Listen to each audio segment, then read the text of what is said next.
Hi friend, welcome to our channel friends. ఇవాల్టి వీడియోస్లో తెలంగాణ రాష్ట్ర ప్రజలకు Telangana CM Revanth Reddy good news చెప్పడం అయితే జరిగింది ఫ్రెండ్.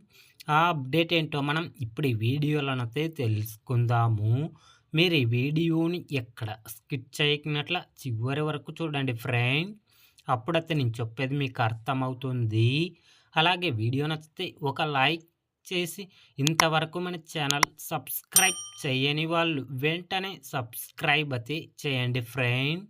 తెలంగాణలో కొత్త రేషన్ కార్డుల కోసం ఎదురు చూస్తున్న వారికి రేవంత్ రెడ్డి సర్కార్ గుడ్ న్యూస్ చెప్పడం అయితే జరిగింది.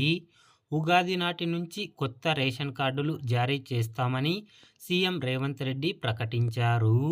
అలాగే లేత నీలి రంగులో ఈ కొత్త రేషన్ కార్డును తయారు చేయాలని సీఎం రేవంత్ రెడ్డి ఆదేశించారు. కొత్త రేషన్ కార్డుపై ప్రత్యేకంగా క్యూఆర్ కోడ్ను ఏర్పాటు చేసినట్లు తెలుస్తుంది ఫ్రెండ్స్. కాబట్టి క్యూఆర్ కోడ్తో కొత్త రేషన్ కార్డులు ఉగాది పండుగ నుంచి అర్హత ఉన్న ప్రతి ఒక్కరికి కొత్త రేషన్ కార్డులు మంజూరు చేయడం అయితే జరుగుతుంది ఫ్రెండ్. రేషన్ కార్డుల గురించి ఏ చిన్న అప్డేట్ వచ్చినా వెంటనే తెలుసుకోవాలి అంటే వెంటనే మన ఛానల్ని సబ్స్క్రైబ్ అయితే చేయండి friend. Thank you for watching my video.